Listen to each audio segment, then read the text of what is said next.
My name is Herodwin Arian. I'm 36 years old, and for most of my adult life, I've been the quiet one in a very loud family. I live in a coastal city where the wind is strong enough to bend trees sideways, and perhaps that's fitting. I've learned how to bend without breaking. Professionally, I work in land development compliance, an occupation that sounds unremarkable until you understand that it means reading contracts other people skim, noticing clauses others overlook, and protecting what belongs to those who rarely know how to protect themselves. People often describe me as composed, thoughtful, soft spoken, the type of woman who would rather step aside than step forward. I've heard Saradwin doesn't mind more times than I can count. It's interesting how easily quietness is mistaken for surrender. What they didn't know, what my sister certainly didn't know, is that silence can be a form of observation. And observation over time becomes understanding. Understanding becomes leverage. This story is not about shouting across dinner tables or dramatic courtroom speeches. It's not about revenge. It's about something subtler, something colder. It begins with a betrayal so precise it almost felt surgical. My sister stole my DNA samples to create a fake test proving I'm not my parents' biological child. She wanted to strip me of my lineage and my rights to a multi-million-dollar land deal that was rightfully mine. At first, I didn't even know it had happened. I only felt the shift, the way conversations quieted when I entered rooms, the way paperwork moved without my knowledge, the way sympathy replaced respect. A narrative was being constructed around me, and I was the only one who hadn't been given the script. If you've ever felt your identity questioned in a room full of people who once called you family, you'll understand that the pain isn't loud. It's disorienting. It makes you doubt your own reflection. But here's what I want to promise you before we go any further. This is not a story about destroying someone who tried to destroy me. It's about choosing not to collapse under a lie. It's about patience. It's about documentation. It's about knowing that truth does not need theatrics. It only needs time and precision. Over the next hour, I'm going to tell you how I went from being the forgettable daughter to the one person no one could quietly erase. I will tell you where I stayed silent, where I prepared, and where I finally decided that silence had served its purpose. And when we reach the end, I won't ask you to hate anyone. I'll only ask you to consider this. If someone tried to rewrite your origin, would you fight loudly? Or would you wait until your proof was undeniable? If you asked my family who I was before all of this, they would describe me with the kind of politeness reserved for background characters. Caradwin? Oh, she's the steady one. She doesn't cause trouble. She's happy doing her paperwork. I wasn't the daughter who filled rooms. That was my sister, Rhiannon. Brilliant, charismatic, effortlessly charming. She could walk into a solicitor's office and leave with 3 new allies and an invitation to dinner. I could walk into the same room and leave with a stamped document and a quiet nod of respect. In our family, charm always looked more powerful than diligence. Growing up in Cardiff, our lives revolved around one piece of land, a stretch of coastal property my grandparents had held on to for decades. It wasn't just soil and stone, it was history. It was leverage.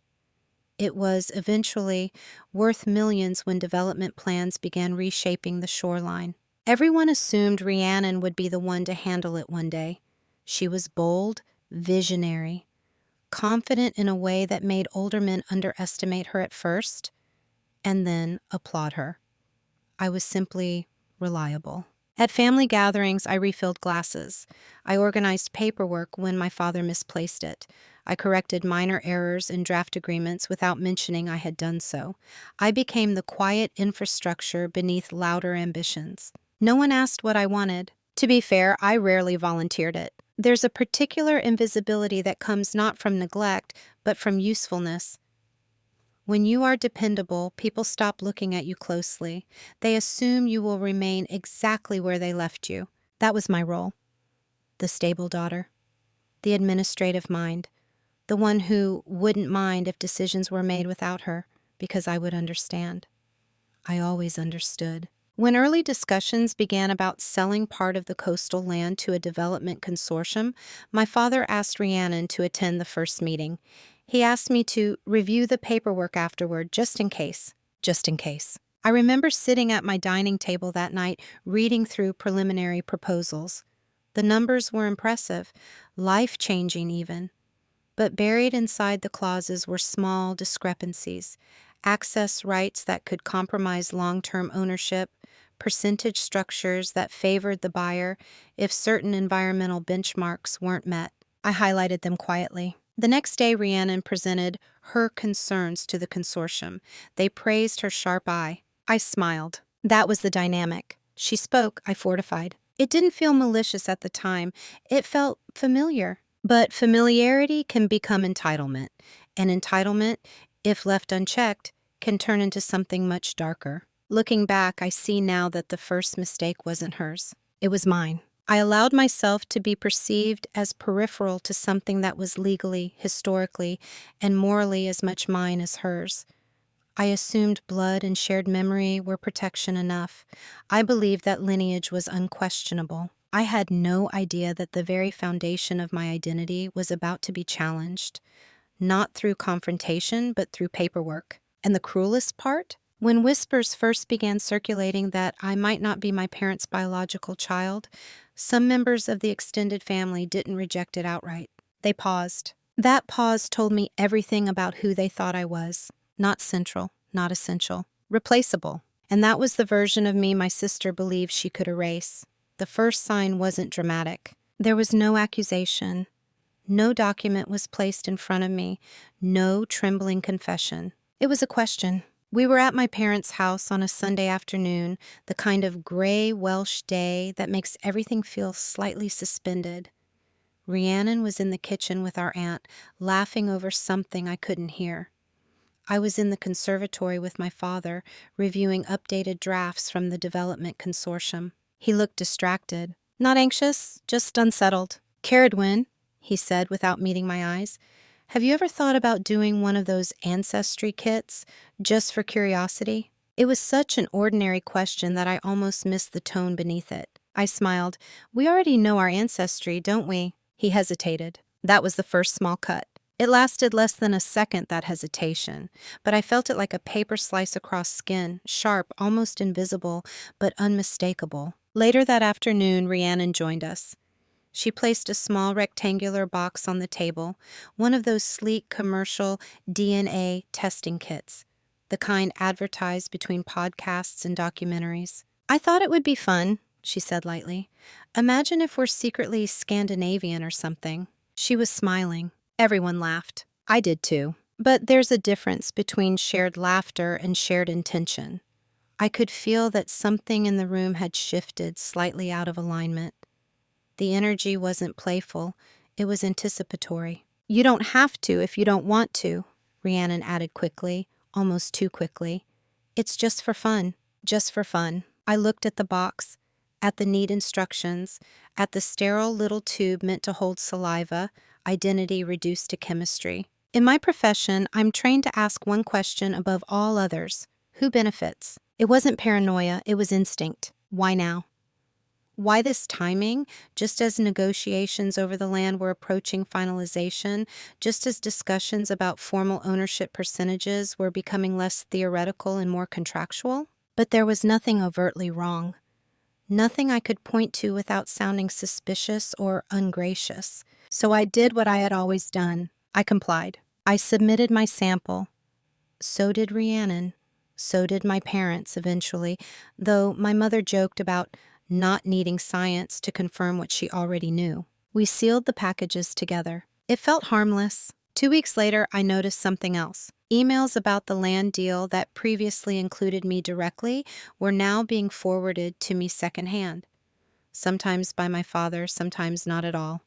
Minor updates, subtle exclusions. When I asked Rhiannon about a meeting I hadn't been told about, she tilted her head slightly. Oh, I thought Dad mentioned it. It was nothing major. Nothing major. That phrase again. The first small cuts in any narrative are never explosive. They are administrative. They are logistical. They are easy to dismiss. But I remember standing in my kitchen one evening, staring at my phone after receiving yet another forwarded email chain. My name had once been in the primary recipient line. Now it was in CC, a position shift. Minor, symbolic, replaceable. The DNA results hadn't arrived yet. No accusations had been spoken. No one had confronted me with anything resembling doubt. But doubt was being rehearsed. I began saving everything, every email, every draft, every timestamp, not because I knew what was coming, but because something inside me recognized a pattern forming. At the next family dinner, my aunt asked casually, "Have the results come in yet?"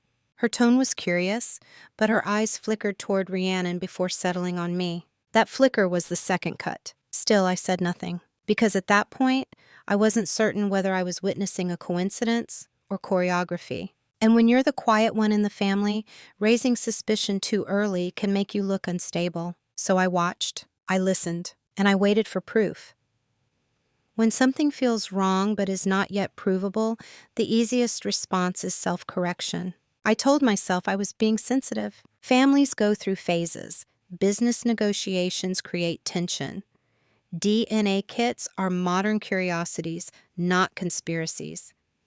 I repeated these thoughts the way some people repeat affirmations, hoping consistency would turn them into truth. The results arrived on a Thursday morning. Not to me, to Rhiannon. That was the first undeniable deviation from normal. We had all registered our kits individually. We had each entered our own email addresses. There was no administrative reason for her to receive mine. Yet at 9:14 a.m., I received a text from her. "We need to talk." 4 words: neutral, calm, heavy. When I called her, she didn't answer immediately. When she did, her voice was soft, measured in a way that felt almost rehearsed. "There's something unusual in your report," she said. "It might just be an error. These companies aren't perfect." My heart didn't race. That surprised me. Instead, I felt something colder, like a quiet internal alignment. "What kind of unusual?" I asked. "It says there's no parental match. Silence has texture. That one felt dense." "No parental match?" I repeated. "With mom or dad?" She let that sit between us, as if I were meant to fill in the implications. Adopted, switched at birth, affair, mistake, lineage severed. "I haven't seen my report yet," I said evenly. "Can you forward it?" Another pause. "Yes, of course." The email arrived minutes later. A polished PDF, clean graphs, clinical language, and a conclusion that dismantled 36 years of assumed belonging. But here is what I noticed before I allowed myself to react emotionally: the metadata timestamp. The file had been downloaded and re-uploaded. Edited. I didn't accuse her. I didn't even mention it. Instead, I said, "I'll contact the company directly. These errors happen." She exhaled too quickly. "I already called them," she replied. "They said it's rare but possible." Of course she had. By the time I arrived at my parents' house that evening, the atmosphere had changed. Not hostile, not yet, but fragile. My mother's eyes were red. My father avoided direct eye contact. No one said the word illegitimate. They didn't have to. What unsettled me most wasn't the possibility of inaccuracy. It was how quickly everyone adapted to the narrative. No outrage at the company. No immediate demand for retesting. Just contemplation. As if they were mentally rearranging family photos. I realized then that disrespect doesn't always arrive as cruelty. Sometimes it arrives as openness to a version of you that is less secure, less entitled, less central. Over the following weeks, the topic became normalized. "Well, biology isn't everything," my aunt said gently one afternoon. "We love you no matter what," my mother whispered, which felt like consolation rather than certainty. And Rhiannon, always composed, began taking a more decisive role in land discussions. "If things turn out complicated legally," she remarked during one meeting, "it might be simpler if ownership transitions cleanly." Cleanly. The word lingered. I still had no confirmed proof of manipulation, only instincts, timestamps, and inconsistencies. Legally, nothing had changed. Emotionally, everything had. I found myself rationalizing silence. If I reacted strongly, I would look defensive. If I accused without evidence, I would appear paranoid. If I demanded confrontation, I would validate their subtle shift in perception. So I did what I have always done. I remained steady. I continued reviewing documents. I continued showing up to meetings. I continued behaving like someone who had nothing to fear. But inside, something was recalibrating. Because when people begin rehearsing your erasure, staying quiet is no longer about politeness. It becomes reconnaissance. And I was beginning to understand that this wasn't a misunderstanding. It was a strategy. There's a moment in every family dynamic when you realize the role you've been playing wasn't temporary. It was permanent. For me, that realization didn't arrive with anger. It arrived with clarity. 2 weeks after the DNA results circulated, my father scheduled a meeting with the Development Consortium's legal team. Normally, I would have been there from the beginning, reviewing environmental clauses, infrastructure obligations, access provisions. This time, I received the calendar invite 12 hours after the meeting had already concluded. It wasn't an oversight. It was choreography. When I asked Rhiannon about it, she gave me a sympathetic look. The kind people use when they believe they're sparing you something. "We didn't want to overwhelm you," she said, "given everything. Everything." A single ambiguous word carrying an entire fabricated narrative. I realized then what role had been assigned to me. I was no longer the reliable compliance mind. I was the emotional variable, the potential legal complication, the daughter whose status was uncertain. It was subtle, the way they repositioned me. They didn't exclude me entirely. That would have looked aggressive. Instead, they softened my authority. "Maybe Saradwin shouldn't handle the final signature process," my aunt suggested gently during one dinner, "just until things are clarified." Clarified. No one had requested an independent retest. No one had insisted on verifying the chain of custody with the DNA company. No solicitor had been formally consulted about inheritance implications, but they were already adjusting future structures as though the conclusion were fact. And what did they expect me to do? Protest loudly? Demand loyalty? Break down? That would have confirmed their quiet reclassification of me as unstable. So I watched the role settle around my shoulders like a coat someone else had chosen. The peripheral air, still present, still polite, but not central. Rhiannon began speaking more confidently in meetings, using phrases like long-term family continuity and clean ownership structure. She never explicitly excluded me. She simply framed conversations in ways that implied resolution without conflict. If I weren't biologically related, she would be the sole unquestioned heir, cleaner, simpler, fewer complications. I began noticing small adjustments in language within draft agreements, pronouns shifting, singular references replacing plural ones. Where it once read "the daughters," it now reads "the designated successor." No one asked me if I approved the revision. They assumed I would understand. That was always my flaw.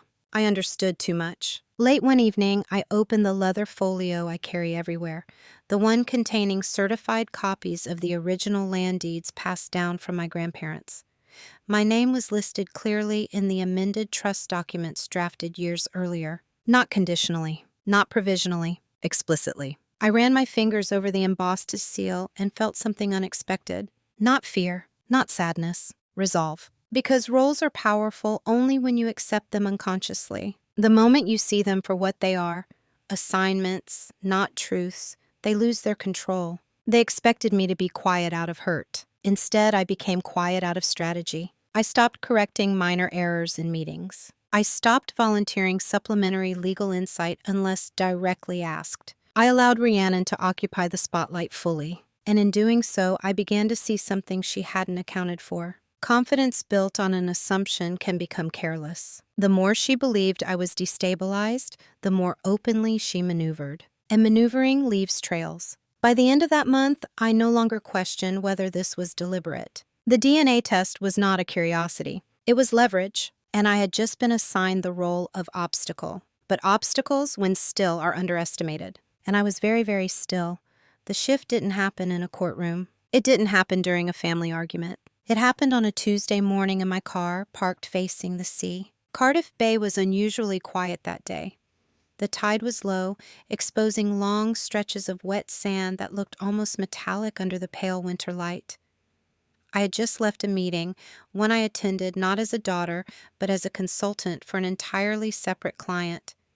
In that room, I was respected, deferred to, consulted before decisions were made. No one questioned my legitimacy there. No one softened my authority. I sat in the driver's seat with the engine off, watching the water barely move, and for the first time since the DNA report surfaced, I allowed myself to ask the question I'd been avoiding. If this were happening to someone else, what would I advise them to do? The answer came immediately. Verify the chain of custody, request raw data access, engage independent testing through a certified laboratory. Preserve all communications, assume strategic intent until proven otherwise. Clinical, rational, unemotional. The fact that I hadn't applied that same logic to myself wasn't humility. It was conditioning. I had been raised to keep the peace, to protect cohesion, to prioritize family stability over personal assertion. But stability built on distortion isn't stability at all. It's deferred collapse. That morning, something quiet but irreversible settled inside me. I stopped trying to be understood. Instead, I decided to become precise. I didn't call Rhiannon. I didn't confront my parents. I didn't accuse anyone of falsifying anything. I opened my laptop and requested direct access to my full DNA raw data file from the testing company. Not the polished summary PDF, the underlying sequence data. I also requested documentation of chain of custody handling, timestamps, IP access logs, and modification history. The response would take a few business days. In the meantime, I drove to the land registry office and requested certified historical copies of all trust amendments relating to the coastal property. Not because I doubted them, but because I needed every document centralized under my control. Not emotionally, legally. As I waited in line, I noticed something almost ironic. I felt calmer than I had in weeks. Clarity reduces anxiety, not because it guarantees victory, but because it eliminates ambiguity. That evening, when my mother called to ask if I was doing all right, I answered gently, "I am," I said, and I meant it. Because in that moment, I understood something crucial. If the DNA report was genuine, then the truth would hold under scrutiny. If it wasn't, then whoever engineered it had underestimated one thing. They thought I would respond emotionally. They hadn't accounted for the method. The next family dinner felt different, not because anyone else changed, but because I had. Rhiannon spoke about future development phases as though they were already secured. My father nodded along, occasionally glancing at me with a softness that bordered on pity. For the first time, I didn't feel diminished by that look. I felt informed. There's a power in realizing you no longer need validation to act. I watched Rhiannon describe streamlined succession planning, and I noticed how confidently she referenced legal contingencies that hadn't yet been formally documented. Too confidently. And that was when I knew this wasn't improvisation, it was preparation. But preparation cuts both ways. That Tuesday by the sea, I stopped being the quiet daughter trying to protect harmony. I became the woman quietly building a case. No declarations, no drama, no raised voices. Just data and patience. Because the moment you shift from reacting to documenting, you stop being vulnerable. You start becoming inevitable. Silence feels different when it is no longer imposed on you. Before, my quietness had been an accommodation, a reflex, a way to prevent escalation. Now it was intentional, structured, almost architectural. 3 days after my data request, the DNA company responded. Not with answers, just acknowledgement. Raw data would be released within 7 business days. Access logs were being compiled. 7 days is not long in legal terms. Emotionally, it can feel like a suspended breath. During that week, I made a decision that surprised even me. I stopped defending my place in the family altogether. When my aunt gently remarked, "Whatever the results ultimately say, we're all still family," I simply nodded. When my father hesitated before introducing me to a consultant as my daughter, I did not correct him. And when Rhiannon casually mentioned that ownership clarity would simplify negotiations, I didn't challenge the phrasing. To them, it must have looked like resignation. It wasn't. It was data collection. People reveal far more when they believe you have surrendered. Without pushback, assumptions grow comfortable. Language becomes less guarded.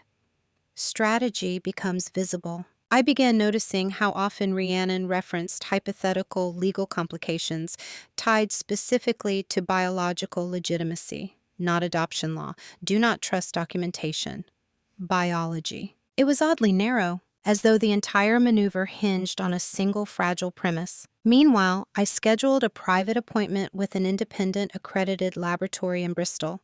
Not one is marketed through social media, not one designed for entertainment. Chain of custody controlled, witnessed sample collection, direct parental comparison. I told no one. If the first report was accurate, the second would confirm it. If it were fabricated, the contrast would be undeniable. There's a discipline in acting without announcing your intentions. It prevents narrative interference. At home, I reorganized my leather folio. Each document is placed in chronological order. Land deeds, trust amendments, email correspondence, development proposals, the downloaded PDF of the contested DNA result. I also printed every communication referencing my uncertain status, not for emotional reasons, for pattern analysis. Patterns establish intent. By the fifth day, I noticed something else shifting, not in my family, but in myself. I no longer felt the urge to explain my calmness. Previously, silence in tense situations made me appear fragile. Now it unsettled people. Rhiannon asked once, lightly, "You're very quiet these days. Are you sure you're okay?" I met her gaze directly. "I'm very sure." There was no hostility in my tone, just certainty. And certainly when unexpected can be destabilizing. The irony was almost elegant. They had mistaken my earlier silence for weakness and my current silence for defeat. In reality, it had evolved into something far more deliberate. Strategic quiet does three things. It removes your opponent's feedback loop, it amplifies their overconfidence, and it buys you time. By the end of that week, I had something I hadn't possessed since this began: emotional detachment. Not from my parents, not even from the land, but from the fear of being erased. Because erasure requires consent, and I had quietly withdrawn mine. The raw DNA files were scheduled to arrive the following Monday. My independent lab appointment was set for Tuesday, and no one in my family had any idea that silence was no longer submission. It was a sequence. Preparation rarely looks dramatic from the outside. It looks like routine. That was the advantage. While Rhiannon continued stepping confidently into what she assumed was an inevitable consolidation of control, I moved through my days exactly as before. Attending client meetings, reviewing contracts, answering emails promptly. At home, though, everything became structured. Monday morning, the raw DNA data arrived in a compressed digital file. No summary, no narrative.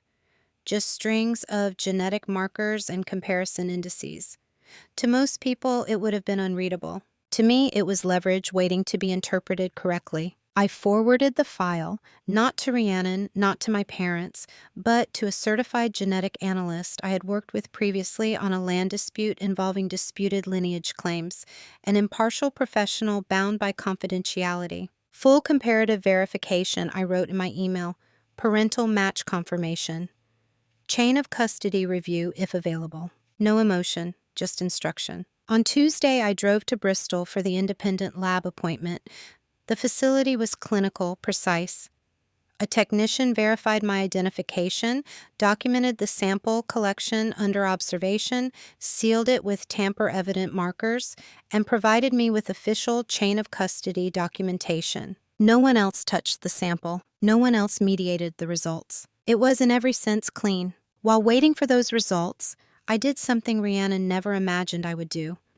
I revisited the Development Consortium's legal filings independently without informing my family. Public filings leave footprints. Within one supplementary submission, I noticed something subtle but revealing, language suggesting anticipated ownership simplification pending confirmation of hereditary status. That phrasing hadn't originated from the consortium. It had been proposed. And proposals leave trails of correspondence. I requested disclosure copies through formal channels under a professional pretext, not as a daughter, but as a compliance consultant reviewing structural risk. The response would take time. Time was something I now understood intimately. At family dinners, I remained exactly as they expected me to be, polite, composed, unobtrusive, but I was watching closely. The way Rhiannon spoke about future phases was as though timelines were secure. The way my father avoided discussing inheritance percentages directly. The way my mother, perhaps sensing instability, began overcompensating with affection.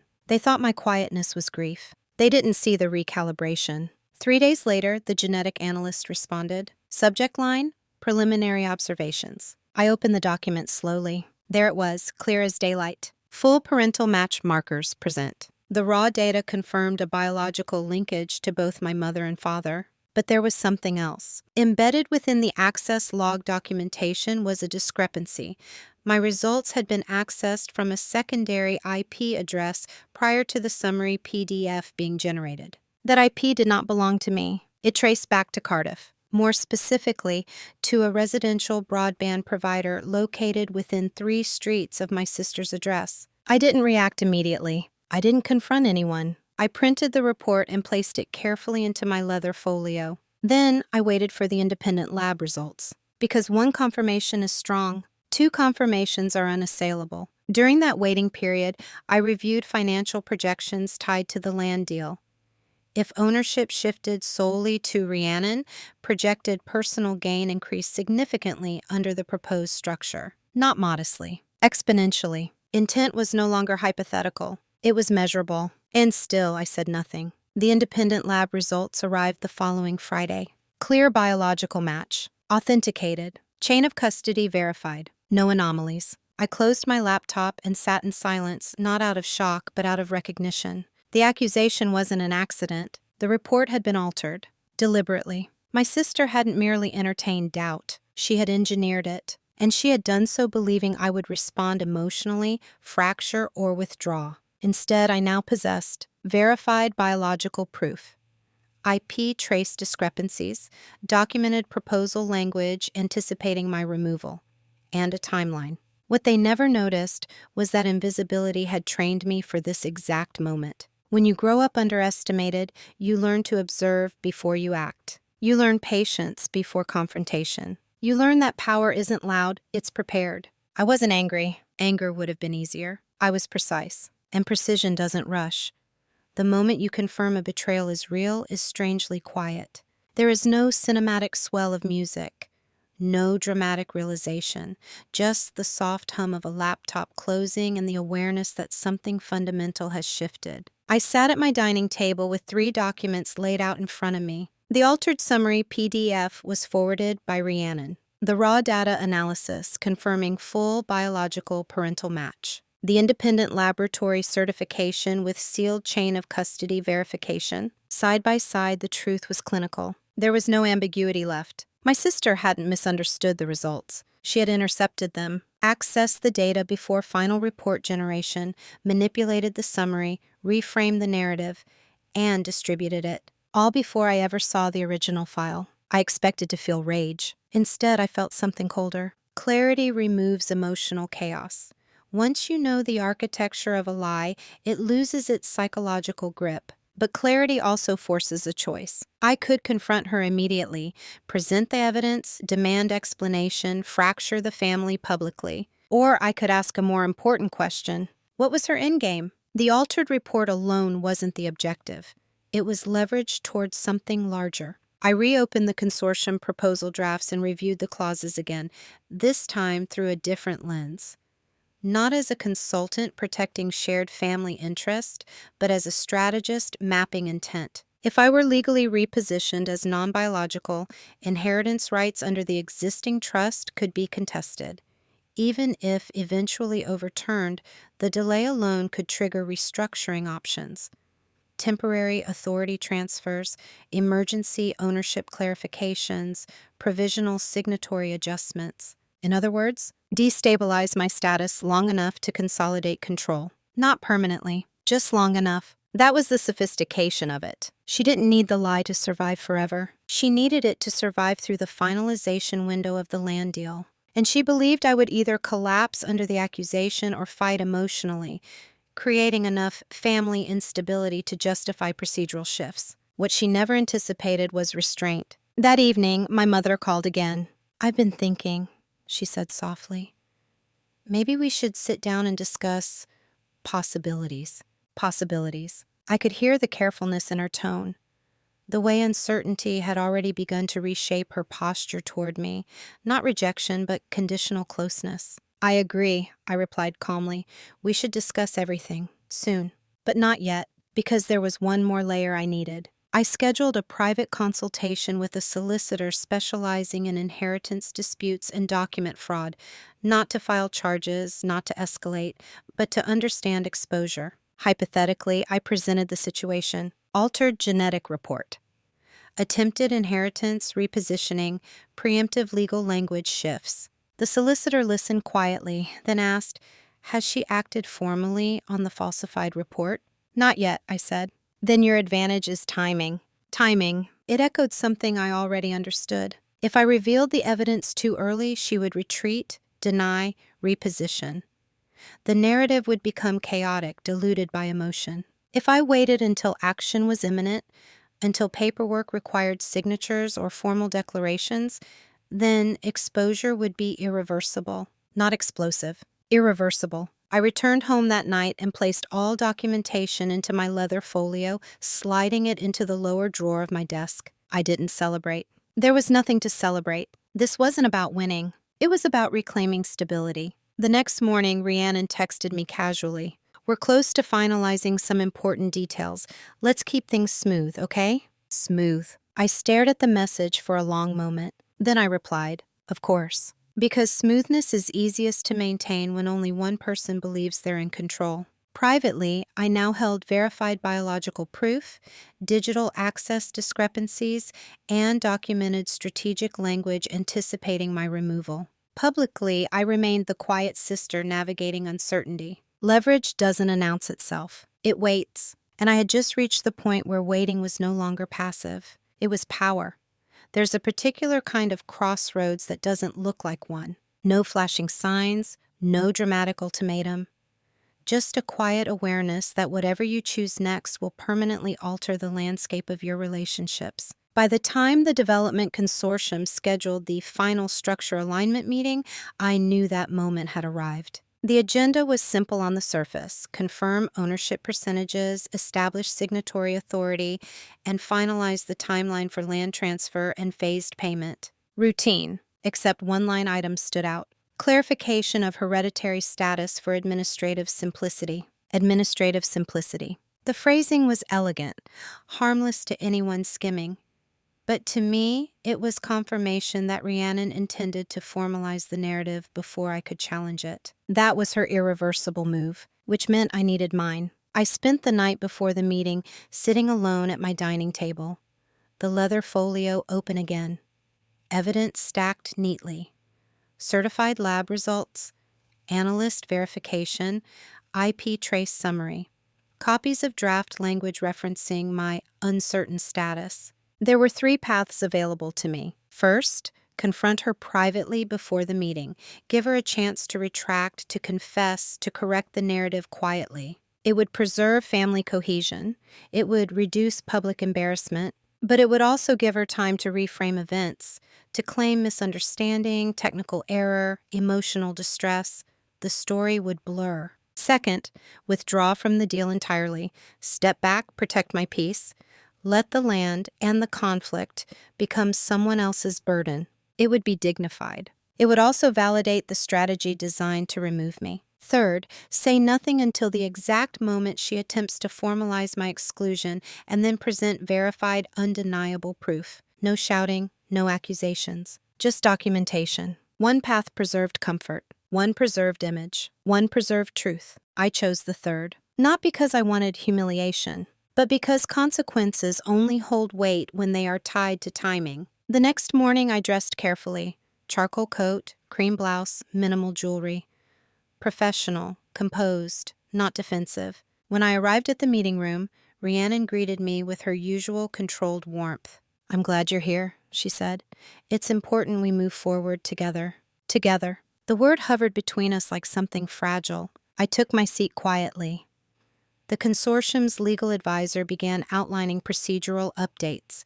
Charts appeared. Payment phases were discussed. Environmental contingencies reviewed. Then it came. "For clarity," the advisor said, glancing at his notes, We understand there may be ongoing confirmation regarding biological succession. To prevent future disputes, we recommend provisional consolidation under the uncontested heir until documentation is resolved. Uncontested heir. The phrase was clinical. Rhiannon nodded gently, as if accepting an unfortunate but practical solution. All eyes shifted subtly toward me. This was the moment. I could feel it, not emotionally but structurally, like the final alignment of pieces before a mechanism locks into place. I opened my folio slowly, not theatrically, deliberately. I appreciate the concern for administrative clarity, I said evenly. However, there appears to be a misunderstanding regarding my hereditary status. No raised voice, no tremor, just a fact. I placed the independent lab certification on the table first, then the genetic analyst's verification summary, then the IP access discrepancy report. One by one, the room fell quiet, not tense, not explosive, just recalibrating. I didn't look at Rhiannon immediately. I looked at the legal advisor. These documents confirm full biological parentage and indicate unauthorized access to my prior test file before summary generation. I trust we'll adjust the language accordingly. Silence has power when it's supported by evidence. Only then did I turn to my sister. Her composure faltered, not dramatically, just slightly. A flicker, a recalculation. She hadn't expected this version of me. Not loud, not wounded, prepared. The decision I made wasn't about exposing her. It was about making corrections impossible to ignore. Because once documentation enters a formal record, narratives cannot quietly pivot. They must answer. And that morning, I had chosen the irreversible path. The room did not explode. There were no accusations thrown across the table, no dramatic exits, no raised voices. There was only recalibration. The legal advisor adjusted his glasses and reviewed the documents carefully. The consortium's project director leaned back in his chair, expression neutral but attentive. My father looked from the papers to me, confusion and dawning comprehension moving slowly across his face. Rhiannon remained very still. If these certifications are verified, the advisor said cautiously, then the hereditary clarification concern is resolved. It is, I replied calmly. You're welcome to contact the laboratory directly. I've authorized full confirmation. Precision leaves little room for improvisation. The meeting continued, not seamlessly, but steadily. Ownership language reverted to plural. Signatory authority was restored to joint designation. The provisional consolidation clause was quietly removed from the working draft. No one said the word forgery. No one needed to. The power dynamic had shifted, not because I attacked, but because I corrected. After the meeting, Rhiannon approached me in the corridor. Her voice was measured, but tighter than usual. You could have discussed this with me first. I met her gaze without hostility. I did discuss it, I said, with professionals. Then I walked away. That was the last time I addressed her directly about the DNA report, because the next phase wasn't emotional. It was structural. Within 48 hours, I filed a formal notice with the DNA testing company requesting an internal investigation into unauthorized access and summary alteration. I attached the IP trace documentation and requested written findings, not to pursue criminal charges, but to establish a record. Simultaneously, through my solicitor, I submitted an addendum to the family trust documentation requiring dual authentication for any future amendments, biometric verification, and independent witness certification. Subtle, preventative, non-accusatory. If anyone questioned the change, it could be framed as risk mitigation given recent confusion. No blame assigned, just protocol strengthened. I also contacted the consortium privately, not to escalate, but to clarify that any ownership adjustments moving forward must be executed with full documented consent from all named beneficiaries. Administrative clarity, the same language they had used, except now it protects me. At home, the atmosphere shifted gradually. My mother stopped speaking in cautious tones. My father began addressing me directly during land discussions again. Rhiannon did not apologize. She also did not repeat the narrative. Instead, she became careful. Carefulness is not remorse. It's a recognition of the boundary. What fascinated me most was how little noise it required. I didn't expose her publicly. I didn't confront her at dinner. I didn't demand confession. I reinforced the systems. I strengthened documentation. I removed the opportunity, and in doing so, I ensured that even if she wanted to attempt something similar again, the cost would be exponentially higher. Quiet dominance isn't about humiliation. It's about permanence. Over the following weeks, the land deal progressed smoothly. Payment structures were finalized, environmental approvals secured. The first phase of funds transferred into the designated trust account, jointly managed as originally structured. No celebration, no victory speech, just equilibrium restored. But equilibrium feels different once it has been threatened, because now I knew something I hadn't known before. My sister was willing to rewrite blood for leverage, and I was willing to rewrite systems to prevent it. The difference between us was no longer perception. It was discipline, and discipline doesn't need applause. It only needs continuation. Consequences rarely arrive with announcement. They seep in. After the meeting, after the documents were corrected and the clauses restored, no one in my family spoke openly about what had happened. There was an unspoken agreement to treat it as a technical confusion. But systems remember what people try to forget. The DNA company's internal investigation concluded 3 weeks later. Their findings were precise. Unauthorized early access to raw data from a secondary IP address prior to report generation, summary file modified before distribution, breach of user agreement terms. They apologized formally to me. They copied the correspondence to the account holder associated with the secondary IP address, Rhiannon. Again, I did not escalate. I did not forward the email to extended family. I did not attach it to a group message. I archived it. Because the purpose was never spectacle, it was a record. The development consortium, meanwhile, became noticeably more procedural. Every communication was copied to both of us. Every document required dual acknowledgement. They were polite, but cautious. Trust, once questioned, recalibrates behavior. At home, the shift was more subtle. My father began asking for my review before agreeing to adjustments. He no longer deferred automatically to Rhiannon's interpretations, not overtly, but consistently. My mother stopped using consoling language. There was no more, "Whatever happens, we love you." Instead, she spoke as though nothing had ever been uncertain. Denial is sometimes a form of self-preservation. Rhiannon adapted differently. She became hyper-efficient, professional, almost distant. Where she once led conversations confidently, she now measured her phrasing carefully. She avoided referencing biological legitimacy altogether. She spoke about market trends, zoning regulations, infrastructure projections, and safe terrain. The loss she felt wasn't financial, it was narrative control, and that loss is harder to quantify. One evening during a small family dinner, my aunt mentioned casually, "I'm glad everything sorted itself out." Sorted, as if truth had simply reassembled spontaneously. Rhiannon didn't respond. She focused on her wine glass, fingers steady but silent. For the first time, I sensed something beneath her composure, not guilt exactly, but displacement. She had calculated the risk. She had misjudged the response. That miscalculation now lived quietly between us at every table. The land deal's first major payment phase was finalized without incident. Funds entered the trust structure exactly as documented. Ownership percentages remained intact. My name appeared clearly on every transfer confirmation. There was no longer room for ambiguity, but consequences extended beyond paperwork. In professional circles connected to the consortium, word travels discreetly, not details, just impressions. The advisor who had witnessed the documentation correction now addressed me with a different tone.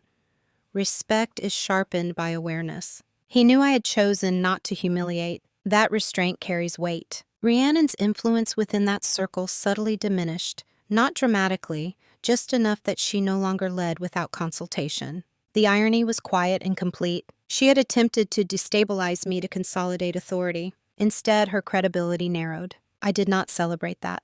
Because credibility, once fractured, changes relationships permanently. And permanence is rarely satisfying. It's simply final. What struck me most was how little confrontation had been required. No shouting, no accusations, no dramatic estrangement, just documentation introduced at the correct moment. Consequences had begun, not through punishment, but through exposure to process. and the process is impartial. It doesn't humiliate, it corrects. The land remained ours. My lineage remained intact. But something else had changed irreversibly. I no longer viewed my sister as ambitious. I viewed her as capable of erasure. And once you see that capacity in someone, you never fully unsee it. Still, I remained calm, because calm now was not a habit. It was a position.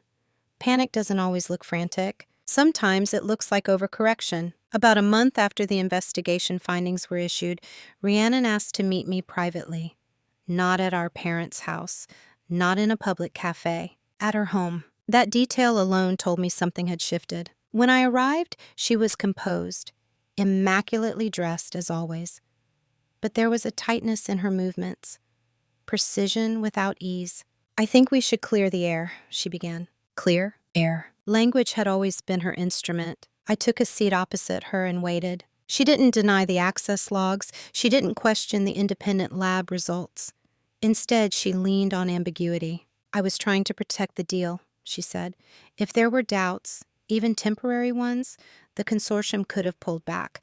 I thought it was better to manage the narrative before it became public." Manage, as if identity were a press release. "You altered a genetic report," I said quietly. Her jaw tightened, but she didn't interrupt. "I adjusted the summary formatting," she replied carefully.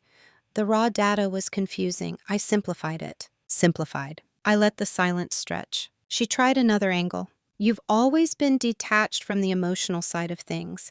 I didn't think you'd take it personally." That was the closest she came to honesty. She had calculated that my temperament made me less likely to resist aggressively, that my calmness equaled passivity. "I didn't take it personally," I said evenly.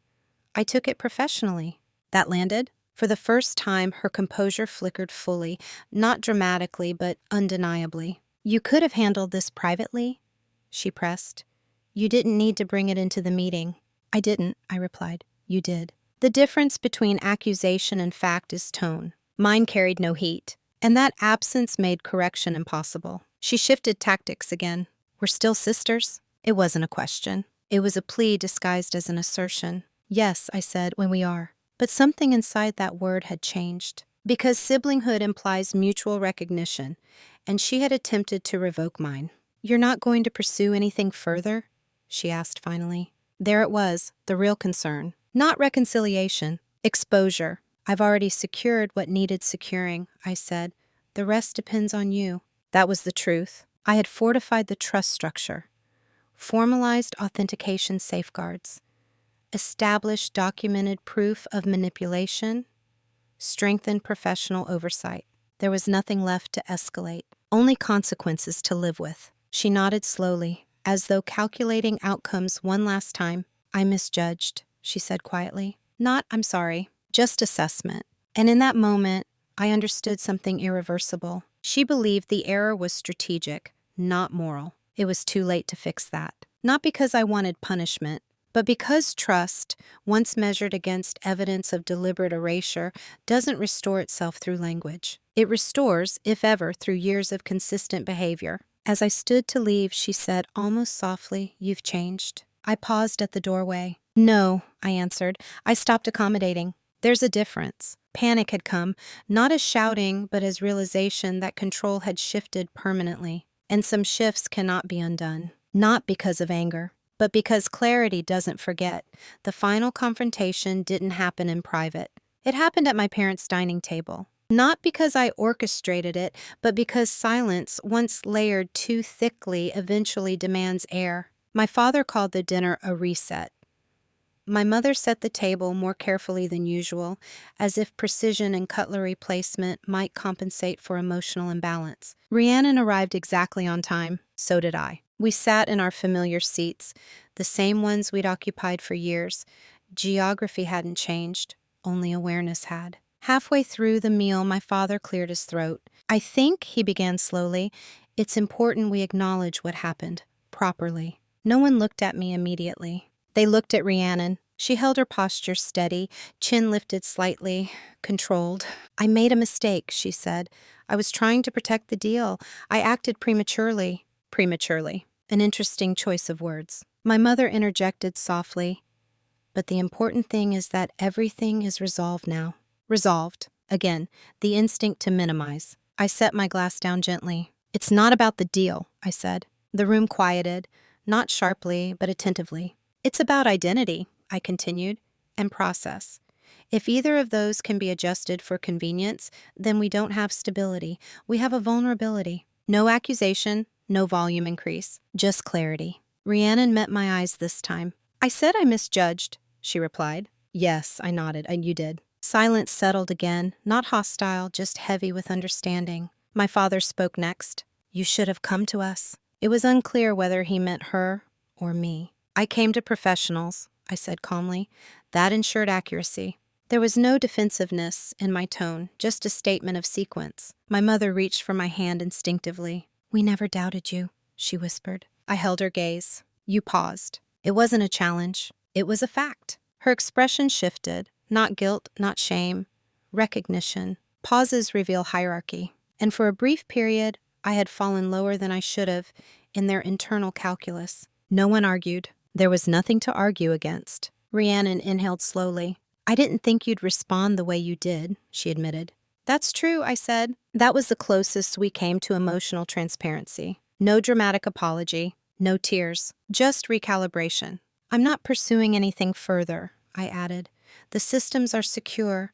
The documentation stands. We move forward. Forward, not back. Forward implies altered terrain. My father nodded, relieved by the structure. My mother squeezed my hand tighter. Rhiannon didn't respond immediately. When she did, her voice was quieter than usual. I understand. Understanding isn't redemption. It's an awareness of boundaries. The dinner ended without raised voices, without resolution ceremonies, without declarations of renewed closeness. But something had solidified. Not distance, definition. I had not humiliated her. I had not exposed her beyond necessity. But I had drawn a perimeter around what could and could not be rewritten. Confrontation without heat accomplishes something shouting cannot. It leaves no emotional debris to hide behind. Only facts. And facts are difficult to reinterpret once spoken calmly. When I left that night, my mother hugged me longer than usual. My father met my eyes directly. Rhiannon gave a small nod. It wasn't reconciliation. It was an acknowledgement. And sometimes acknowledgement is the most honest outcome you'll get. If you had asked me a year ago who I was, I would have answered in relation to others. Daughter, sister, consultant, the steady one. Now, if you ask me who I am, the answer is quieter and stronger. I am someone who knows that identity doesn't need defense when it is documented. The land deal eventually closed fully. The coastal property remains partially undeveloped, intentionally preserved under the revised trust structure. My name sits there clearly, without asterisks or conditional phrasing. But ownership is no longer the part that matters most to me. What changed wasn't my legal status, it was my internal alignment. Before this, I believed harmony required accommodation. Maintaining family cohesion meant absorbing discomfort silently. I mistook endurance for maturity. Now I understand something different. Silence is powerful only when chosen, not when imposed. I still speak calmly. I still prefer documentation over confrontation. I still analyze before reacting. But there is a boundary now where there once was elasticity. When Rhiannon and I sit at the same table, there is no hostility. We discuss zoning applications, we review projected timelines, we coordinate where necessary. But the unspoken hierarchy is gone. She no longer assumes narrative control, and I no longer assume I must yield it. The dynamic isn't warmer. It's clearer. Clarity is not the same as closeness, and I've learned to accept that. My parents treat me differently now, not with pity, not with protective softness. They consult me deliberately. They pause less. They look at me directly when decisions are discussed. It isn't redemption, it's recalibration. As for Rhiannon, I don't believe she sees herself as malicious.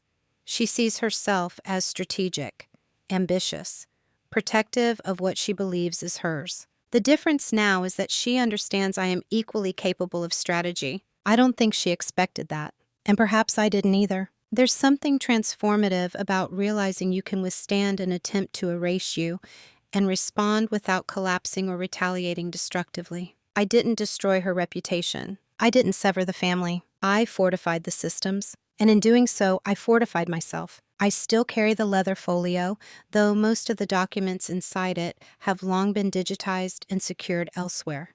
It's no longer about necessity. It's a reminder, not of betrayal, but of discipline. On the day I stopped being the quiet daughter who hoped to be understood and became the woman who ensured she could not be rewritten. If anything, I am calmer now than I was before. Because calmness that survives testing is different from calmness that avoids it. And the difference is everything.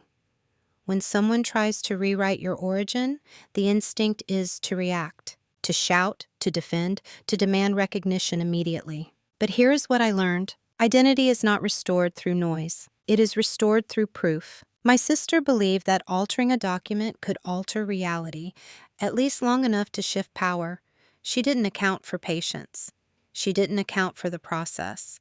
She didn't account for the fact that quiet people often observe longer than others realize. I could have humiliated her. I could have fractured the family publicly. I could have turned the entire situation into a spectacle. But spectacle fades. Documentation remains. What protected me wasn't anger. It wasn't revenge. It wasn't even a confrontation. It was restraint combined with preparation. There's a particular strength in choosing not to react emotionally when someone underestimates you, in allowing them to believe the narrative is working until the exact moment you present something irrefutable. Quiet dominance isn't about crushing someone. It's about making erasure impossible. And sometimes the most powerful sentence you can say is spoken calmly. This is incorrect. No insult, no accusation, just a correction. If you've ever been underestimated because you're calm, if you've ever felt people pause when your legitimacy should have been unquestioned, if you've ever watched someone attempt to manage your identity for convenience, ask yourself this: would reacting loudly have strengthened your position or weakened it? And more importantly, when you choose silence, is it submission or preparation? I genuinely like to know what you would have done in my place. Would you have confronted her immediately? Would you have walked away? Or would you have waited until the truth could not be disputed? Tell me in the comments.